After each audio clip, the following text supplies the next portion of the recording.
जय जय श्री जगन्नाथ, जय जय श्री जगन्नाथ, जय जय श्री जगन्नाथ। जं ब्रह्मा वरुणेन्द्र रुद्रमरुतः स्तुन्नन्ति दिव्यैः स्तवैः वेदैः गायन्ति जं सामगां ध्यानार्वस्थित तद्गतेन मनसां पश्यन्ति जं योगिनं यस्यान्तं न विदुसुरासुरगणां देवाय तस्मै नमः। भगवान श्री श्री जगन्नाथादि चतुर्धा मूर्तिंकर अभय चरणार बिंदरे अनंत कोटि प्रणाम।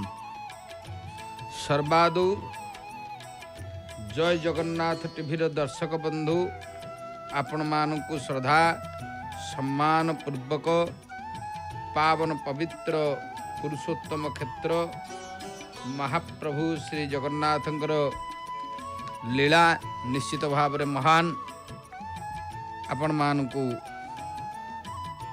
पवित्र आजिर पताका लगी कार्यक्रम को स्वागत करुच्ची पद्मनाभ। वास्तव में भगवान श्री श्री जगन्नाथ महाप्रभुंकर ए पताका लगी दर्शन कले जन्म जन्मांतर दुख शोक विनाश हुए। नीलाद्रीनाथंकर ए पवित्र कार्यक्रमटी प्रत्येक दिन विशेष भाव में दीप्रहर धूप बढ़िला परे विशेष भाव में आरंभ होता है। बेले बेले मध्य भोग मंडप परे परे आरंभ हुए। तेणु जाऊ आज मध्य से भाव में प्रभुंकर जेतु भोग मंडप बढ़ी सारी दीप्रहर धूप मध्य भोग मंडप पर दीप्रहर धूप अनुष्ठित हुए।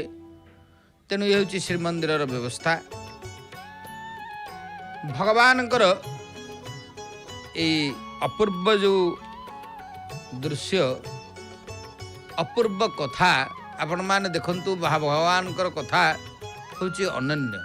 प्रत्येक कथार गोटे मर्यादा रही किछि पताका कारण अनेक ता भितर चुनुरा सेवक माने जाइछन्ति जेहेतु कार्तिक मास महाकार्तिक मास रे अनेक पताका महाप्रभुंकर लगी थाए।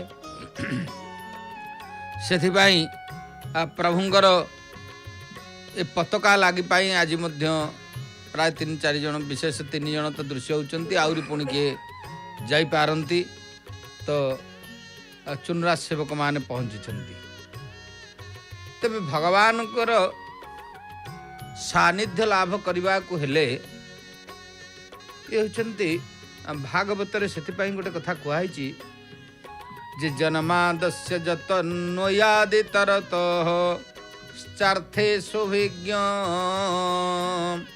सुराट तेने ब्रह्म रुदाजो आदि कवयो मुह्यन्ते जत सूरयो तेजो बारी मृदाम यथा विनिमयो जत्र त्रिसर्गो मृषाम धमनास्वेन सदा निरस्तकुहुकम सत्यम परम धीमहि। जाहंक ठारू ये सब सृष्टि है से जगन्नाथ महाप्रभु जहाँक ठारू ये सब सृष्टि जे सर्वज्ञ स्वतंत्र भगवान ब्रह्मांड को से निजे ही सृष्टि करिछन्ति। ब्रह्मा को जे वेद प्रकाश करथिले समस्त देवता मान को जे मोहित करि पारंती जहाँक पाई जलस्थल ज्ञान भ्रमित होई सत्य बोली प्रतिपादित हुए से सत्य सनातन भगवान परमात्मांकर पावन पाद पद्मरे निश्चित भाव में आम प्रणाम करवा। आज ये पताका लगी जो पताका अंचल चंचल डाके पापी को अबा समस्त पापी मान को ये पताका उद्धार करिथाए। तेणु विशेष भाव रे से पताका को मध्य आमे कोटि कोटि प्रणाम करिबा। कारण भगवान कर ये नील चक्र सते कि अति बड़ी जगन्नाथ दास भाषा रे जगन्नाथ को दर्शन करिबा जहा नील चक्र को दर्शन करिबा सैया, नृसिंह नारायण को दर्शन करिबा सैया। कहला नमोई नृसिंह चरण अनादि परम कारण जाबिनु आदि मध्य अंत विचारे न घटे जगत आनंद मने वेद सार आनंद मने वेद सार ब्रह्मारे जे कोला विस्तार। ये जेभली भाव रे वेद को होचंती ब्रह्मा नाना प्रकार गति करेले से भली भाव रे भगवान कर ये नील चक्र एभली भाव रे व्याप्त होकर अछंती सते कि चारिआड़ को ये होचंती गोटे शक्ति प्रदान करुछंती। आउ जहार रूप हृदय चिंती वेद पुरुष न जानती रूप रूप स्थिति तीनी जारो गोचरे अनुमानी। भगवान पावन पवित्र पुरुषोत्तम क्षेत्र विशेष भाव रे महाप्रभुंकर जेते सबु विधि विधान रही ता भितरे जेहेतु भगवानंकर ये लीला बड़ आश्चर्य लीला।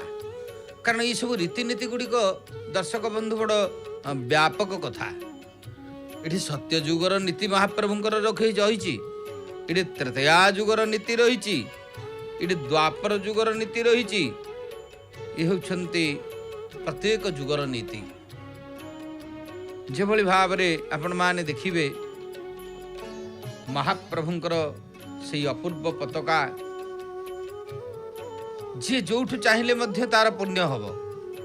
किए बेढ़ा भितर रही दर्शन करुछंती, किए महाप्रभुंकर दक्षिण द्वार पटे दर्शन करुछंती, किए पूर्व द्वार रे दर्शन करुछंती, किए पश्चिम द्वार रे रही दर्शन करुछंती, जी जुआड़े दर्शन करुछंती।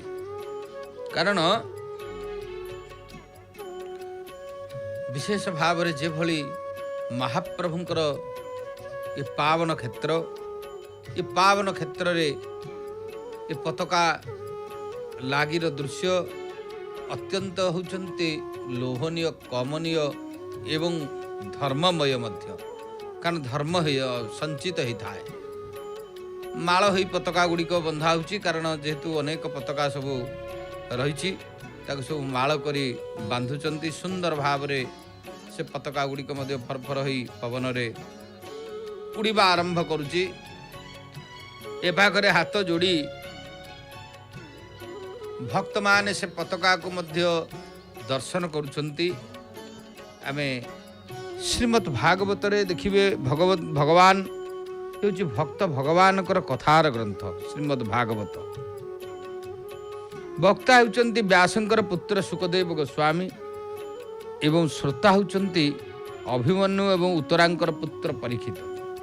विशेष भाव रे भागवतर श्रोता हेले परीक्षित, उत्तरा एवं अभिमन्युंकर पुत्र जी की परीक्षित महाराज एवं गर्भरे थिबा बेले परीक्षित अस्वस्थमार ब्रह्मास्त्र रक्षा करथिले श्रीकृष्ण। कारण जिते परीक्षित महाराज गर्भरे थिले उत्तरांक गर्भरे सेतेबेले जहाँकि अस्वस्थमा ताकू मारिदेवा चिंता करथिला, किंतु ब्रह्मास्त्र रक्षा करथिले किए से ना श्रीकृष्ण। कौथरे रक्षा करथिले? ए चक्र रे जो चक्र नारायण को आम दर्शन करुचे चक्र आज पताका बंधा होची से चक्र नारायण द्वारा उत्तरांक गर्भरे जितेबाला भगवान परीक्षित थिले कारण परीक्षित राजा से मध्य होउचंती भगवान को सदृश सुखदेव गोस्वामी तंको ही मुक्ति करेले तेणु से परीक्षित महाराज को यही चक्र नारायण ही रक्षा करथिले आमको आज मध्य आम एतिकी प्रार्थना करवा प्रभु हे चक्र नारायण आपण आमको टिके रक्षा करंतु कारण ए कली जुगटा ए कली जुगे जेते प्राणी अल्प आयुष परिमाणी स्वभावे मंद बुद्धि होन्ति प्राणी को उपद्रव चिंती ये कली काल रे जेते प्राणी ये सब अल्प आयुष परिमाण ये कली काल रे आयु होचंती बहुत कम कारण धर्म संकुचित समय धर्मर संकुचित समय चली आपण माने देखुचंती से पुरुषोत्तम क्षेत्र पताका लागिर दृश्य ए धर्म संकुचित समय रे आमे से भगवान से पतित पावन बाना को स्तुति करवा आपण माने देखुचंती अनेक भक्त माने मध्य स्तुति करूचंती ए पाखरे आउ किछि बोध हुए पताका नहीं आउ जने पहुँचले हनुमान को पाखरे सिटी हनुमान को पाखरे मध्य तांको फूल माल इत्यादि दिया देई दीप फूल माल ये सब समर्पण करी से मध्य से नीलचक्र चूड़ा देश को जीवे कारण से मध्य निश्चित भाव से भाव आमको मध्य जना पड़ुची तेणु ये भयंकर कली काले आम्भे जे अछु भव जले ए जलू तुम्भे कर पार बुईत जेन्हे कर्णधार ये भव जल आम माने समस्ते आज्ञा भासुचे ये पताका को चाहिए ये नीलचक्र को चाहिए भगवान से अपूर्व बड़ देउल को चाहिए एतिकी आम चिंता करवा प्रभु आपण ही केवल आउ ए जलू तुम्भे कर पार बुईते जेन्हे कर्णधार ए कलिकाल उद्धार हवा पाई आपणकर भगवानकर केवल से नाम होचंती श्रेष्ठ आपणकर नाम होची श्रेष्ठ तेणु नारायण नमस्कृत्यं नरो चैव नरोत्तमं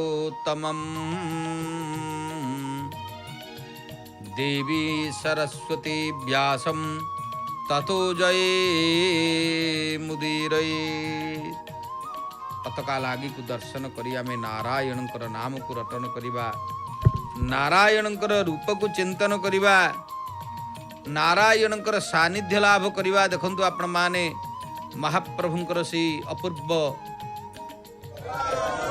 हनुमान को पाखरे दीपटी लगी तांको मध्य वंदापना होउची ए पाखरे भक्त मान मध्य हरिबोल हुलहुली रे कारण हरिबोल हुलहुली रे प्रकंपित होउची चारियाड आनंद रे कारण ये कहउचंती घरे रही आपण मान महाप्रभु दिव्य पताका लागी दर्शन करती भगवान पताका लागी स्वतंत्र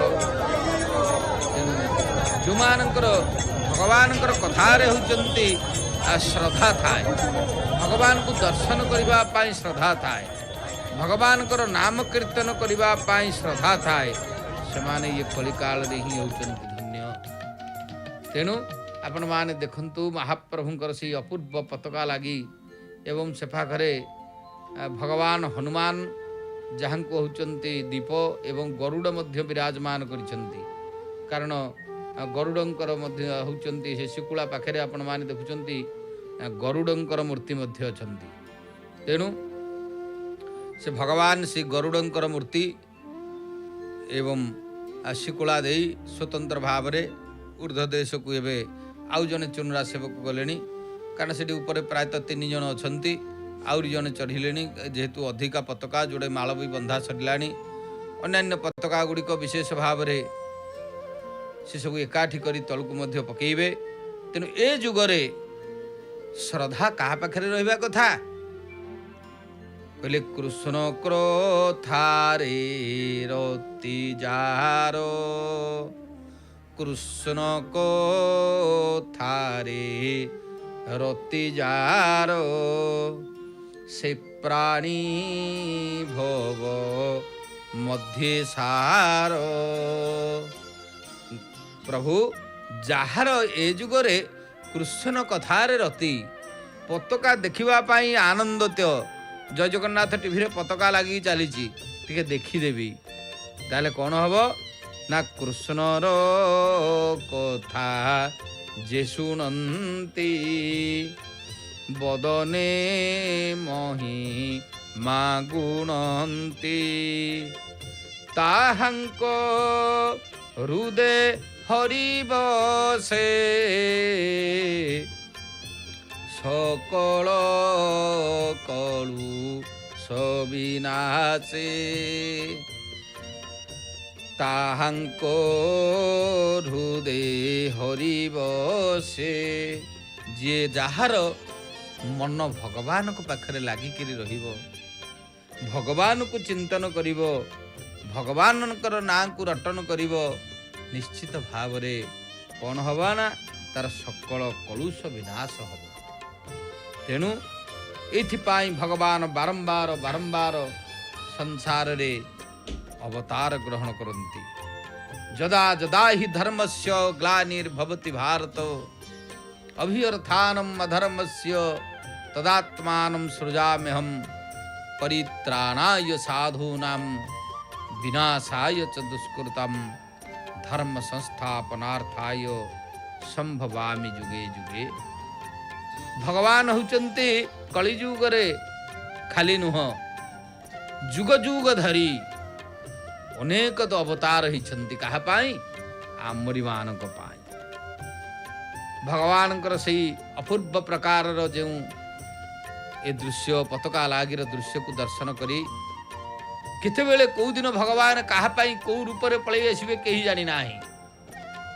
କାରଣ ଆଜି ଆପଣମାନେ ପତାକା ଲାଗି ଦର୍ଶନ କରୁଛନ୍ତି, ହୁଏତ କିଏ ଶ୍ରୀକ୍ଷେତ୍ରରେ ପହଞ୍ଚି ଏ ଶ୍ରୀମନ୍ଦିର ଚାରିପାର୍ଶ୍ୱରେ ଠିଆ ହେଇ ଦେଖୁଛନ୍ତି, ତ ଆଉ କିଏ ମଧ୍ୟ ଜୟ ଜଗନ୍ନାଥ ଟିଭି ପରଦାରେ ଘରେ ରହି ପତାକା ଲାଗିର ଦୃଶ୍ୟ ଦେଶ ବିଦେଶରେ ଯେଉଁଠି ଅଛନ୍ତି ଦେଖୁଛନ୍ତି। ଏଇ ଦୃଶ୍ୟକୁ ଦର୍ଶନ କରିବା ଦ୍ୱାରା ମଧ୍ୟ ପୁଣ୍ୟ ହୁଏ। କ'ଣ ନା ଭଗବାନଙ୍କର ରୂପ କଳ୍ପନା ପଳେଇ ଆସେ। ଆହା, ନୀଳାଚଳ ଧାମରେ ପ୍ରଭୁ କେଡ଼େ ସୁନ୍ଦର ହୋଇ ବସିଛନ୍ତି। ପ୍ରଭୁ ମୁଁ ହେଉଛନ୍ତି ଏ ସଂସାରରେ ଭାସୁଛି, ଆପଣ ଟିକେ କ'ଣ ମୋତେ ଦର୍ଶନ ଦେବେନି? କେତେବେଳେ କାହାର ଗୋଟେ ଡୋରି ଲାଗିଯିବ ଶ୍ରୀକ୍ଷେତ୍ରକୁ। ଏଇ ପତାକା ଲାଗି ଏଇ ଚକ୍ରକୁ ଦର୍ଶନ କରି ଆପଣମାନେ ଦେଖିବେ ମହାପ୍ରଭୁଙ୍କର ଏଇଥିପାଇଁ ବିଶେଷ ଭାବରେ ଅନେକ ଅବତାର ହେଇଛି। କାରଣ ଅନେକ ଅବତାର,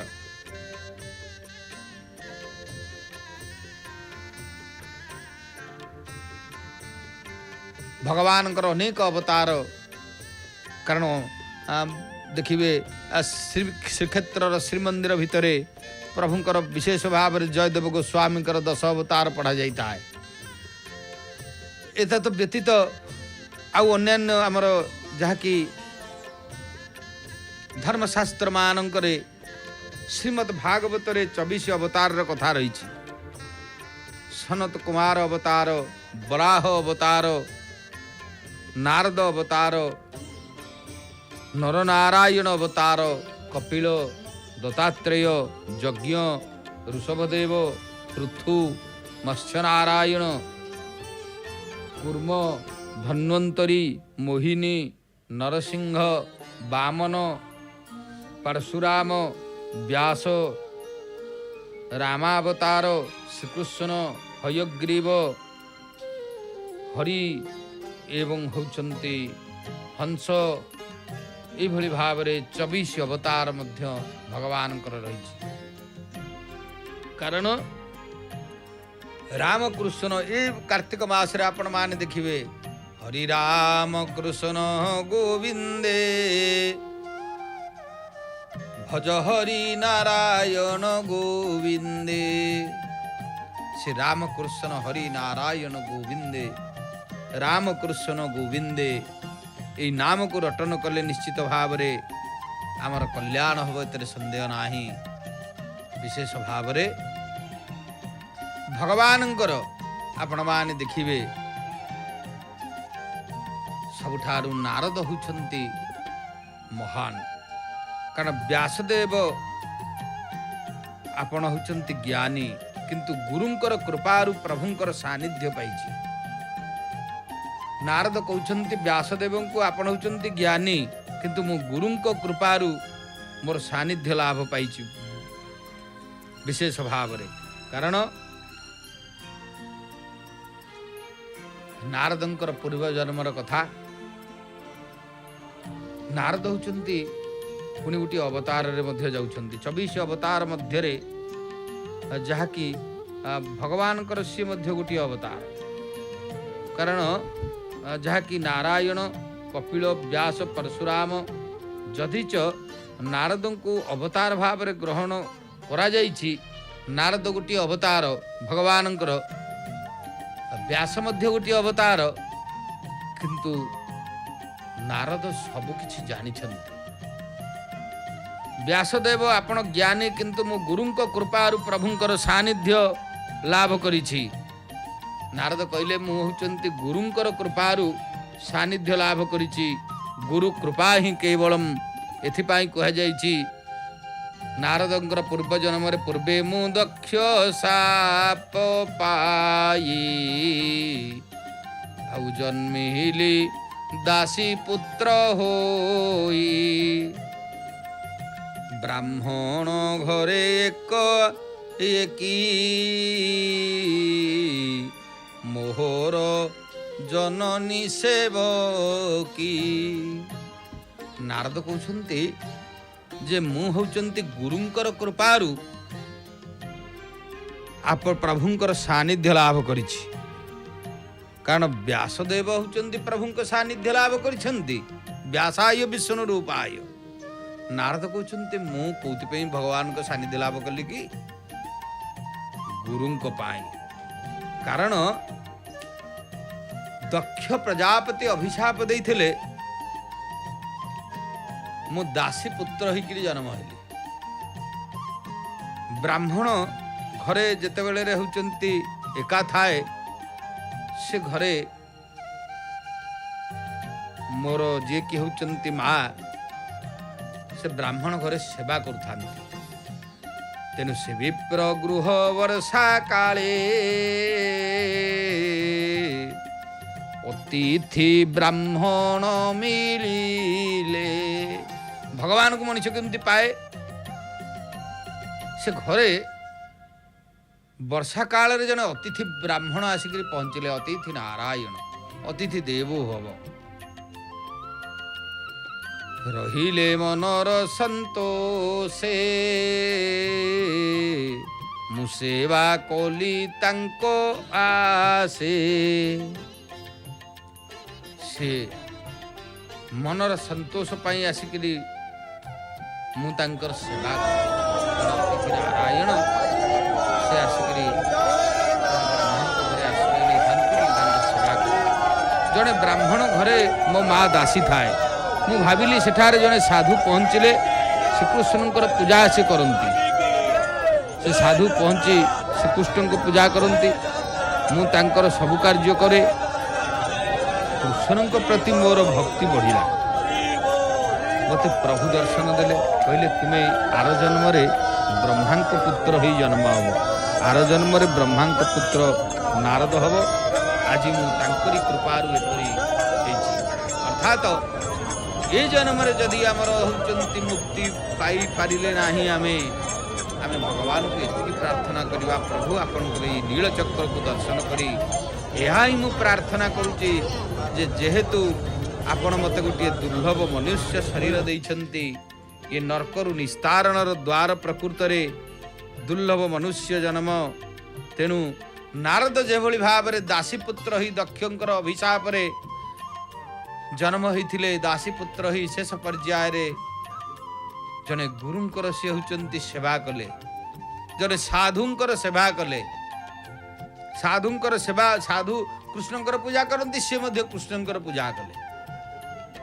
ସେ କୃଷ୍ଣଙ୍କର ବନ୍ଦନ କରନ୍ତି, ଇଏ ମଧ୍ୟ କୃଷ୍ଣଙ୍କର ବନ୍ଦନ କଲେ।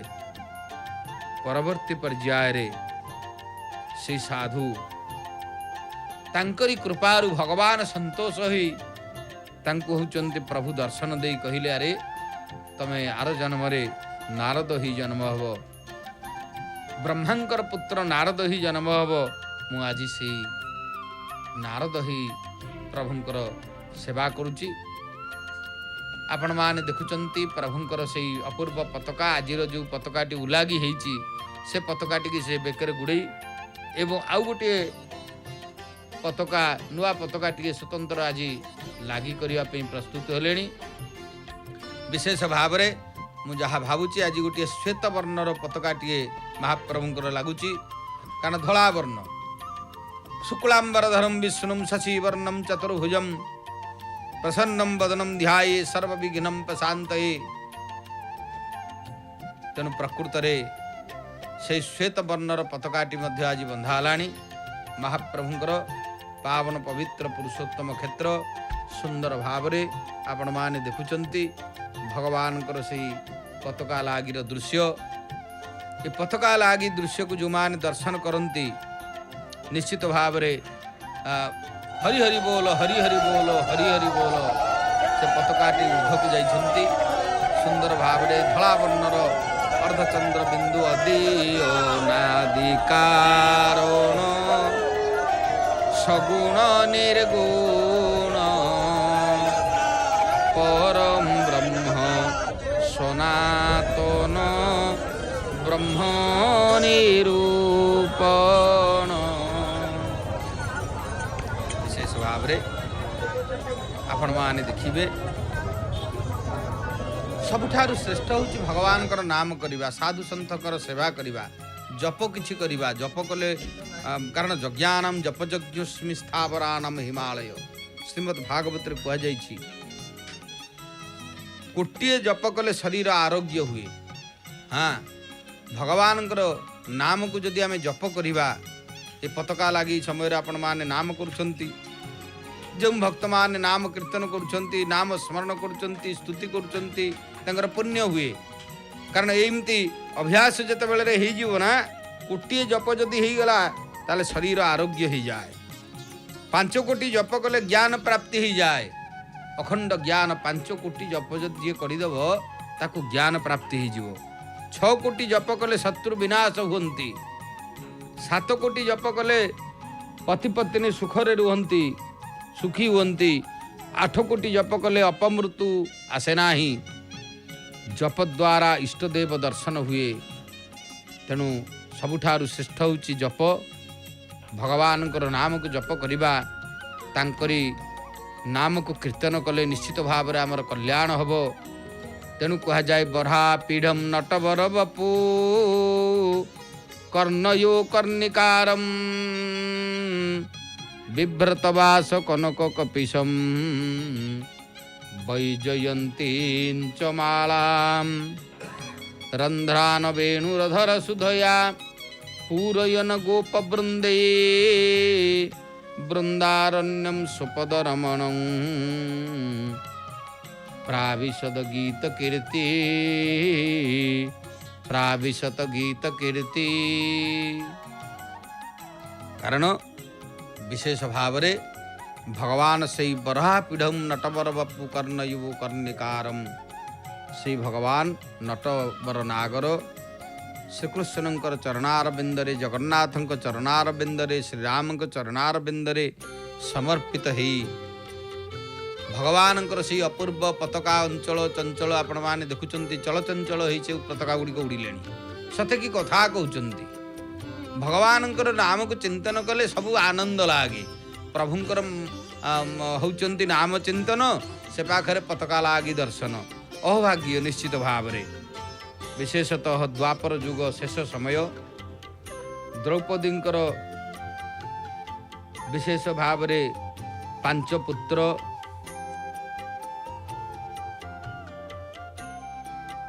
हराई जिते बेले द्रौपदी पांच पुत्र को हराई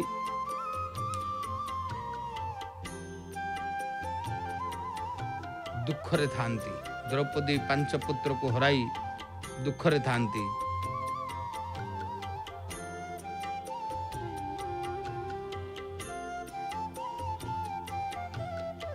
से समय रे शेष भगवान द्रौपदी दुख बुझिले कारण भगवान सदा सर्वदा से दुख हारी हे कृष्ण द्वारका बासीन क्वासी जातव नंदन कौरव परिभूतांग माम किंग न जानामि केशव तेणु द्रौपदी पांच पुत्र को हरई शेष पर्याय भगवान श्रीकृष्ण को आश्रय करथिले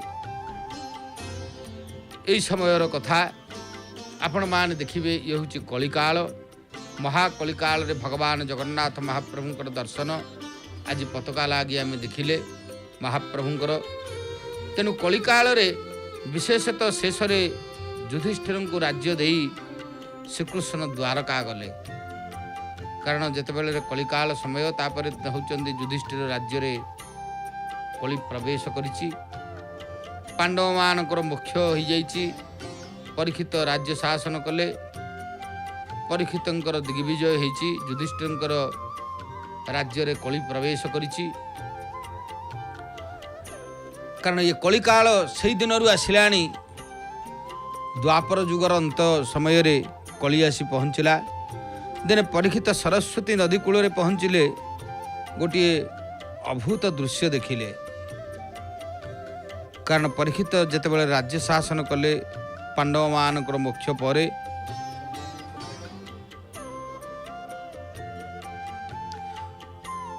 परीक्षित राज्य शासन करुथांती परीक्षित गोटे थर दिग्विजय करबा पई बाहरले परीक्षित दिग्विजय करबा जेतेबेले बाहरिछंती दिने परीक्षित सरस्वती नदी कूल पहुँचले गोटे अभूत दृश्य देखिले सेठी कोला मनीषटे वृषभ आउ गाई को पिटुची वृषभ हूँ किए से ना धर्मर प्रतीक धर्म वृषभाय नमो नमः आपण माने देखिबे भगवान शंकरंकर मंदिर सम्मुख भाग सबुठी वृषभ अछंती वृषभ धर्म रूपेण संस्थित कोला मनीषटी वृषभ एवं गाई को मध्य होचंती पिटुची गाई होची किए से ना होची पृथ्वीर प्रतीक अर्थात ये पृथ्वी कहूँ श्रीकृष्ण इहलीला छाड़ा पर पापमय हो जाइछि कारण संसार रे पाप ग्रासी गलाणी तपस उच्च दया सत्य ए जुग अनुरूपे कृत्य सत्यर अंते तप गला शौच त्रेतारे रहिला विशेष भाव रे जेते तपस्या सत्य जुग रे थिला आउ आजिकली तपस्या कौन तप नाही धर्म संकुचितम तप विरहितम तप सब छाड़िक पड़ेला सत्य जुगरे जेतिकी तप थिला थिला आउ द्वापरे गला दया संगे सत्य रहिला कली जुगे कठोर सत्य जे पालिबो से प्राणी कृष्ण को पाइबो तेणु जे कठोर सत्य को पालन करिबो से भगवान श्री कृष्ण को पाइबो एभली भाव रे परीक्षित महाराज देखिछंती जे कली पहुंची गोटे पादरे एक वृषभ ठिया होइछि राजा वृषभ को जाई पचारले कारण से वृषभटी गोटे पादरे ठिया है। तुमर 3 पाद किपरि गला? गोटे पाद देखा जाउची आ 3टा पाद कुआडे गला? पाद किए काटिला? एपरी दुख किए देला? कला पुरुष को राजा पचारे तुम्हें किए? से कहला मु होची कली। राजा जानिले कलीर प्रभाव एमती सबू चली। परीक्षित कली को कहले तुम्हें मो राज्य छाड़ी चली जाओ। परीक्षित ये कली को कहले तमें मो राज्यटा को छाड़ी पड़ा। कली कहला मु कुआडे जीवी? ये कली काल ना, मते दया करी किछि स्थान दियंतु। परीक्षित कली को जेतु राज्य शासन करछंती बाध्य ताकू होचंती 4टी स्थान देले। से 4टी स्थान होचंती गोटी हैला द्यूत, गोटी हैला मदिरा, गोटी हैला नारी संग, गोटी हैला हिंसा। ए 4टा जागा को जे जीवन रे त्याग करी नाही से केबे भगवान जगन्नाथଙ୍କ कृपा पाइब नाही। तथापि कली पुणी कहिला 4 प्रकार स्थान नेला नित्य अधर्म जही मेला। आउ दूत युवती मद्यपान प्राणी मरणे जे बास्थान। 4टा स्थान जेतेबेले नहीं गला आउ मिथ्या बसई दूत मध्ये काम कामिनी मध्य मध्ये प्राणी मारण रजोगुण सुवर्ण मध्य रूपगण। 4टी जाक स्थान जेतेबेले कली नहीं सारी ता परवर्ती पर्याय रे कली आउ गोटे स्थान मागिला। राजा ताकू सुवर्ण रे रहिबा को देले। कहले एई गुटा को भल हब तेनु ए 5 स्थान ताकू देला। जही अधर्म संगे मेला। पूर्वरु सही वंशरे परीक्षितंकर पूर्वज माने जो माने युधिष्ठिर आदि भीम युधिष्ठिर अर्जुन नकुल सहदेव एमाने अनेक होचंती युद्ध सब करिसंती विभिन्न समय रे। भीम जरासंध को मारिला परे तार गोटे मुकुट आनिकी रखिथिला। तेनु परीक्षित से मुकुटटी पिंधिले पापीर मुकुट पिंधिबारु पाप ग्रास कला। आपण माने देखिबे जो मुकुटटा होचंती आनी भीम जरासंध को मारी तार मुकुट आनी रखिथिला। से मुकुट विशेष भाव रे होचंती परीक्षित महाराज से मुकुटटी पिंधिचंती। मुकुट पिंधिले परीक्षित से मुकुटटी पिंधिले। जरासंध पुओ सहदेव मुकुट नेबा को आसीथिला हेले ताकू देले नहीं। से मुकुट पिंधिबारु कली सेथिरे प्रवेश करिगले। कारण कली की गोटे स्थान दे देले ना, से देखिले जे जी स्थान देला ताकू याग कली ग्रास कला। जितेबेले परीक्षित महाराजंकर मुंडरे कली पशी गला, आपण माने देखिबे कली पशी गले मुंड विभ्रम हो जिवो, आउ किछि मुंड काम करिवो नाही। सबु भल थिबो, जोठी गंडगोल हबो सेठी आ मुंड काम करेनी।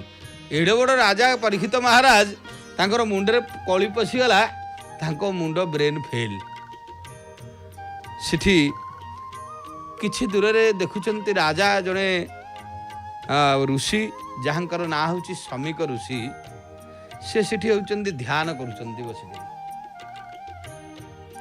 परीक्षित समीक ऋषिंकर ध्यान देखिले से ध्यान करुचंती बसी। गोटे मोला सापटे पड़ी से मोला सापट को लेकिरी श्रमिक मुनिकर गलार पकईदे कहीं ना मतीटा भ्रष्ट हो जाइए परीक्षित कली प्रवेश कर कली जिते प्रवेश कर बुद्धि गुड़ाक सब नष्ट हो जाए माने जहाँकि परीक्षित महाराजा भाया राजा पुणी होती बुद्धि नष्ट हो गला आम तो साधारण मनीष गोटे मोला साप जिते गोलार पकईदे सर्प हूँ कौन ना कालर प्रतीक अर्थात काल को होती डाकिले खासी मुनिकर बेकरे साप पकईले जे वर्तमान मला सापटे पकईले किंतु तार प्रकारांतरे निजे होती गोटे काल को डाकिले बोली प्रमाण हो गला शमिक ऋषिंकर पुत्र श्रृंगी जी की जेते बेले देखिले ऋषि पुत्र श्रृंगी ऋषि राजा को अभिशाप देले मो पिता गलारे जी सर्प पकईची से 7 दिन भितर ताकू तक्षक दंशन करू तेणु आजु सपत दिन से तक्षक आसी मोहारो से तार शरीरे बेगे खाऊ ए जे अन्यथा केबे नोहू परीक्षित बड़ दुखरे पड़िले गंगा कूल को जाई देखिले जे वर्तमान होचंती 7 दिन भितरे शमिक मुनि कहिसंती मते निश्चित भाव होचंती तक्षक दंशन करिवो मते किए से उद्धार करिवो किए उद्धार करिवो किए उद्धार करिवो खोजिले उद्धार मनुष्य केमिति हबो कारण भगवान को कृपा नहले तो केबे होचंती प्रारब्ध कटिबो नाही ये तो पाप करदेले ऋषिंकर अभिशाप निश्चित फलिबो एथरे संदेह नाही बाध्य ही खोजिले परीक्षित गंगा कूल को जाई गंगा होचंती पवित्र स्थान गंगा कूल रे जाई मुनि ऋषि राजा को परामर्श कले कहले केमिति कौन करिवि मुइथुर बंचिबि केमिति कौन करिवि भगवान सुखदेव को परीक्षित को पाख को पठेले कारण जेतेबेले भगवान को चिंतन करे मनुष्य एकाग्र चित्तरे भगवान सुखदेव को होचंती पठेले परीक्षित को पाख सुखदेव गोस्वामी जेतेबेले परीक्षित पाखरे पहुंचले राजा सुखदेव को प्रणाम करी भागवत सुनिबा को बसिले कारण सुखदेव गोस्वामी कहिले मु तुमको 7 दिन भितर मुक्ति करैली तेणु से भागवत शुणा बसिले तेणु आज जीवन मोर धन्य देखिली तुम्भर बदन जेते दूरित देह थिला तुम्भ सन्निधे दूर गला परीक्षित महाराज शेष पर्याय सबु तांकर जहाँ पाप कथा गुड़िक सुखदेव को कहिले कारण जेतेबेले होचंती उचित गुरु मिलगले सब सत कथा मनुष्य कहे देखिले जे ये होचंती मोर गुरु हो गले मत ये उद्धार करिवे तेणु ये भागवत धर्म वाणी ब्रह्म समान परिमाणी द्वापर जुग आद्य काले मुझे अनेक शिष्य मेले मोर जनक व्यास मुनि मुहिता हंको शिक्षा घेनी सुखदेव गोस्वामी कहिले मोर जनक होचंती व्यास तेणु मु तांको ठारू शिक्षा नहीं तुम्हें श्रीकृष्णंकर परम भक्त होइथिबारु मु तुमको सही अमृत कथा सुनेबी ସେଇ ବ୍ୟାସଦେବଙ୍କର ପୁତ୍ର ମୁଁ। ତେଣୁ ଏବେ ଶପଥ ଦିନ ଯାଏ ଜୀବନ ଥିବ ତୋର ଦେହେ, ଏବେ ହରିଙ୍କୁ ଆଶ୍ରେ କର ଶ୍ରବଣେ ବଦନେ ଦୁଚାର। 7 ଦିନ ପର୍ଯ୍ୟନ୍ତ ନିଶ୍ଚିତ ଭାବରେ ତମର ପିଣ୍ଡରେ ପ୍ରାଣ ରହିବ। ଗୃହାତ ପ୍ରବଜିତୋ ଧୀର ପୁଣ୍ୟ ତୀର୍ଥମ ଜରାପ୍ଲୁତ ଶୁଚୌ ବିବିକ୍ତ ଆସୀନମ୍ ବିଧିବତ୍ କଳ୍ପ ପିତାସନେ। ଏହାପରେ ଶୁକଦେବ ବିରାଟ ପୁରୁଷଙ୍କୁ ଧ୍ୟାନ କରିଛନ୍ତି। ଯେହେତୁ ଭାଗବତ ଶୁଣେଇବେ ଶରୀରର କଥା, କାରଣ ଯେତେବେଳେ ଦ୍ରଷ୍ଟା ଦୃଷ୍ଟି ଦର୍ଶନ ଏ ଗୋଟିଏ ହବ ସେତେବେଳେ ଯାଇ ଈଶ୍ୱର ମିଳିବେ। ତେଣୁ ଏ ମନ୍ତ ସ୍ଥୂଳ ଏ ଶରୀର ଧାରଣା ଯୋଗୀ ନିର୍ବିକାର, ମନ ଧର ତୁ ଯୋଗ ବଳେ ବିଷ୍ଣୁର ଚରଣ କମଳେ। ଉଦ୍ଧବ ମନେ ରଖିଥିବୁ ମୁଁ ମଲେ ମୋତେ ତୁ ପାଇବୁ। ଜନ୍ମ ମୃତ୍ୟୁ ଜରା ବ୍ୟାଧି ଦୁଃଖ ଦୋଷାନୁଦର୍ଶନମ୍। ଏ ଜନ୍ମ ମୃତ୍ୟୁ ଜରା ବ୍ୟାଧି ଏଗୁଡ଼ିକ ହେଉଛନ୍ତି ସବୁ ଦୁଃଖର ହେଉଛନ୍ତି ମୂଳ କାରଣ।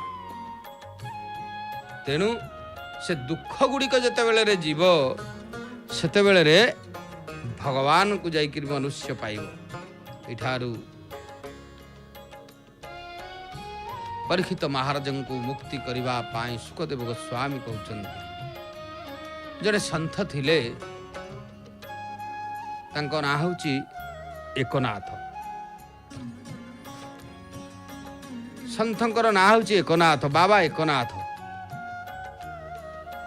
ଜଣେ ବୈଷ୍ଣବ ଏକନାଥଙ୍କୁ ଆସି ପଚାରିଲା, କହିଲା ବାବା ଆପଣଙ୍କର ହେଉଛନ୍ତି କିଭଳି ଈଶ୍ୱରଙ୍କୁ ପାଖେଇ ରଖିଛନ୍ତି?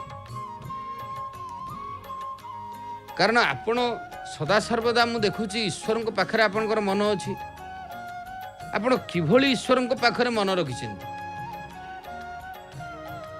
ମୋ ମନ କିଛି କ୍ଷଣ ବି ସ୍ଥିର ହେଉନାହିଁ, କାରଣ ମୋ ମନ ଆପଣ ଈଶ୍ୱରଙ୍କ ପାଖରେ ମନ ଲଗେଇକି ରଖୁଛନ୍ତି ସଦାବେଳେ ମୁଁ ଦେଖୁଛି, ଆଉ ମୋ ମନ ଟିକିଏ ବି ଥୟ ହେଉନି।